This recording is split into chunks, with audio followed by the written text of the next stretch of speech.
ಕುಕರ್ಮಗಳು ವಿಷಚಕ್ರವಿದ್ದಂತೆ. ಇದು ಇಂದಿನ ಕಬೀರವಾಣಿಯ ಶೀರ್ಷಿಕೆ.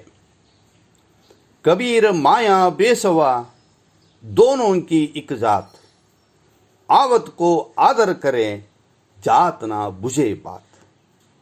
ರಾತ್ರಿ ಬೆಳಗಾಗುವುದರೊಳಗೆ ತಾವು ಶ್ರೀಮಂತರಾಗಬೇಕು ಎಂಬ ಪ್ರವೃತ್ತಿ ಇಂದಿನ ಯುವ ಜನರಲ್ಲಿ ಹೆಚ್ಚಾಗ್ತಾ ಇದೆ. ಇದಕ್ಕಾಗಿ ಅವರು ಕಾನೂನು ಬಾಹಿರ ಕೃತ್ಯ, ಅನೈತಿಕ ವ್ಯವಹಾರ ಮುಂತಾದವುಗಳನ್ನು ಮಾಡಲಿಕ್ಕೆ ಕೂಡ ಹಿಂಜರಿಯುವುದಿಲ್ಲ. ಆದರೆ ಈ ಕುಕರ್ಮಗಳು ಯಾವಾಗಲೂ ವಿಷಚಕ್ರ ಇದ್ದಂತೆ. ಒಂದು ಸಲ ಈ ಚಕ್ರ ವ್ಯೂಹದೊಳಗೆ ಸಿಲುಕಿಕೊಂಡ್ರೆ ಸಾಕು, ಅದರಿಂದ ಹೊರಬರುವುದು ಸುಲಭದ ಮಾತಲ್ಲ.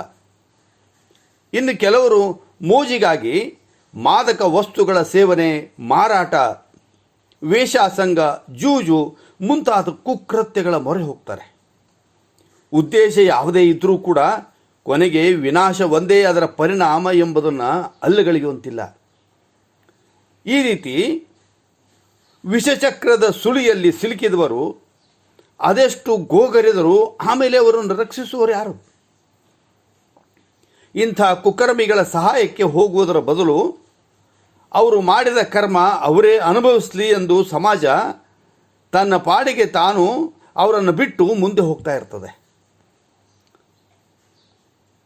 ಆದಷ್ಟು ಬೇಗ ಶ್ರೀಮಂತರಾಗಲಿಕ್ಕೆ ಎಷ್ಟು ಎಚ್ಚರದಿಂದ ಇದ್ದರೂ, ಬುದ್ಧಿವಂತಿಕೆ ಉಪಯೋಗಿಸಿದರೂ ಮೋಸ ಹೋಗುವ ಸಾಧ್ಯತೆಗಳೇ ಹೆಚ್ಚು.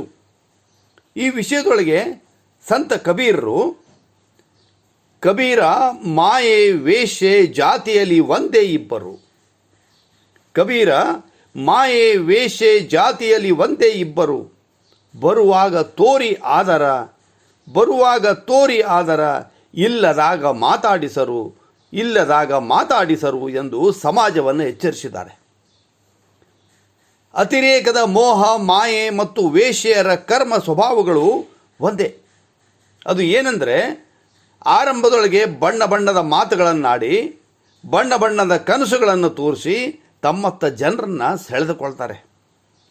ಆದರೆ ಅವರ ಪ್ರಯೋಜನ ಇಲ್ಲ ಅಂತ ಗೊತ್ತಾಗುತ್ತಲೇ ರಸ ಹಿಂಡಿದ ಕಬ್ಬಿನ ಸಿಪ್ಪೆಯಂತೆ ಅವರನ್ನು ದುರ್ಲಕ್ಷಿಸ್ತಾರೆ. ಇಂಥ ಅಕ್ರಮ ದಂಧೆಯಲ್ಲಿ ತೊಡಗಿಕೊಂಡವರು ಆರಂಭದೊಳಗೆ ಬೆಲ್ಲದಂತೆ ಮಾತಾಡುತ್ತಾ ಜನರಲ್ಲಿ ಸುಲಭವಾಗಿ ಕೋಟ್ಯಾಧೀಶರಾಗುವ, ಸುಖ ಕಾಣುವ ಕನಸುಗಳನ್ನು ಬಿತ್ತಾರೆ.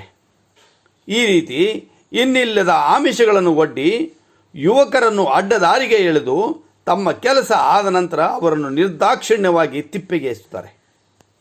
ಈ ಕಟು ಸತ್ಯವನ್ನು ಅರ್ಥ ಮಾಡಿಕೊಂಡು ಜೀವನದೊಳಗೆ ವಿವೇಕದಿಂದ ಮುಂದಕ್ಕೆ ಹೆಜ್ಜೆ ಇಡುವುದರಲ್ಲಿಯೇ ಶ್ರೇಯಸ್ಸು ಅಡಗಿದೆ. ಕೆಡುವ ಕಾಯದ ಮೋಹಕ್ಕೆ